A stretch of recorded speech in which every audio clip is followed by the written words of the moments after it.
morning, Kuya. Sa pagpapatuloy po na ating ikonsulta mo, pag-uusapan natin kung maaari bang maging masaya ang isang tao sa isang trabaho kahit hindi naman ito ang kanilang gusto o pinapangarap sa buhay.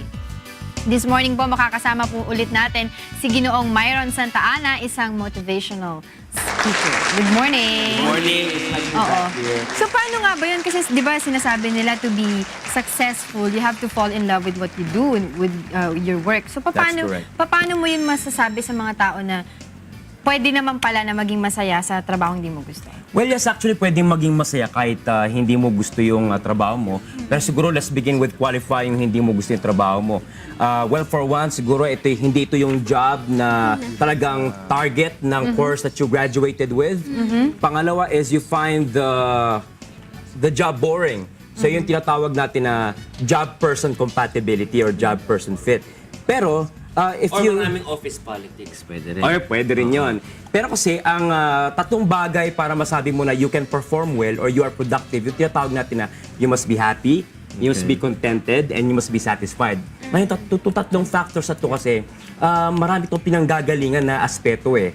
One would be motivation, which is usually internal. Okay. And the other one would be inspiration. Okay. Yung pagiging hindi mo gusto yung trabaho mo, it's just part of the motivational part. Kasi meron din naman na kahit hindi mo gusto yung trabaho mo is nadadala ka ng pagiging funny, interactive, tapos Or malaki lang talaga sweldo mo. Oo, yun.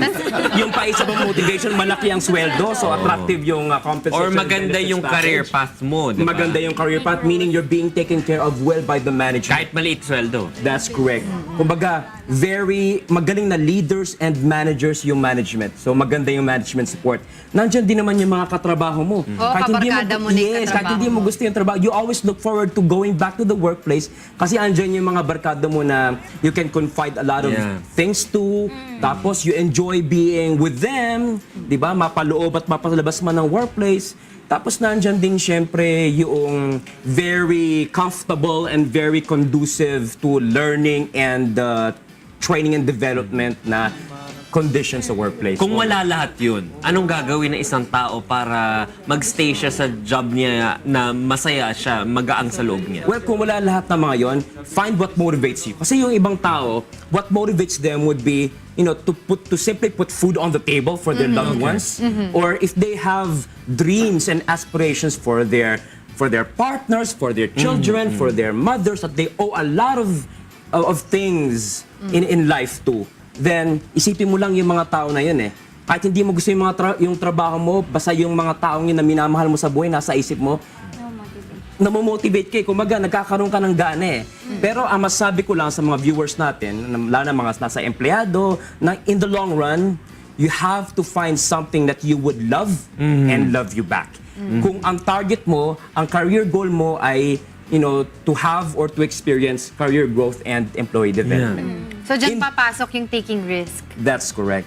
In the long run. So ibig sabihin nun, hindi kagad option na umalis ka ba? Kagad? Dun sa trabaho hindi ka nag-enjoy? I mean, can you negotiate first or sabihin mo yung mga grievances mo sa management in order baka naman maiba yung sitwasyon at magkaroon ka ng motivation to stay?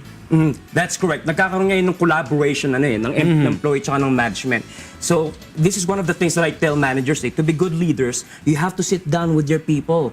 If you think they're not motivated enough, sit down with them, talk to them, and ask them, okay, do you have something that you want to tell me? Is there a problem? Let's talk about it. Let me know what motivates you. Kasi some leaders, they don't find time to spend quality time with their employees to ask them, teka, what are your motivations? Kasi iba't iba ang motivation natin eh. Kung hindi mo alam kung ano ang motivation ng tao, hindi mo ngayon alam kung paano ba, anong klaseng leadership style ba or management preference ang kailangan mo i-utilize para sa tao na to para mag-enjoy siya sa trabaho at of course, ano ba yung mga goals natin sa buhay? To go up the corporate ladder and to have fun while working hard and smart at the same time, right? Do you think it's also nice or it's also smart thing to do?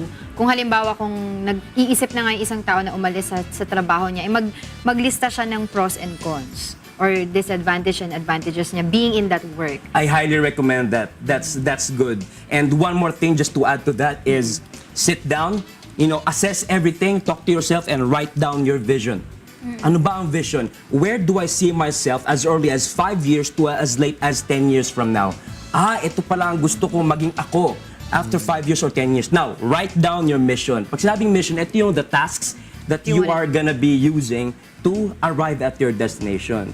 So, spend time to think if you're not gonna spend time to think, malilito ka eh. Ay, hindi mo alam kung saan ka papunta. And that's the usual dilemma that most people or employees are in. Mahirap kasi pag floating ka lang eh. No? That's correct. Yung nagpo-float ka lang as the day goes by, parang walang investment dun sa araw na yun. That's correct. Diba? So looking ahead sa mga televiewers natin, as early as college, kailangan alam mo na ang kurso that you are in is really what you would be or become after college. Para hindi mo na ma-experience yung hindi mo pala gusto yung trabaho pero nandoon ka. Pero ako na-experience ko na yan. Like, hindi ko na-practice yung kurso ko, pero I'm very happy with where I am right now. So parang dun pa lang, okay na ako dun. Because I do believe. of the people that you work, right? Of the people that you work with, right? These are beautiful people that you work Kami, with. diba? Kami naman yung rason, diba? Kami yung motivation mo. And does that also include And there's also attractive growth. compensation and Yeah. benefits package? Growth. Part na rin yun. Na rin yan. Ayan, ang dami nating natutunan. Maraming pong salamat sa inyo. Bago pa namin yung pakawalan, invite nyo naman po yung ating televiewers kung sakali gusto po nila ng isang motivational speaker. Saan nila kayo pwedeng makontak? Okay, thank you for this opportunity. I do both in-house corporate training and motivational speaking and team building Okay. and talent development consultancy as well. So if you guys want to know more about me and if you want to invite me at your event or to do in-house corporate training in your company, just visit my website at www.myronsantana.net. Lahat ng contact details ko nandun po. Ayun. Right. Thank you so much. Thank you very much, Mr. Myron Santa Ana. Isa po siyang motivational speaker.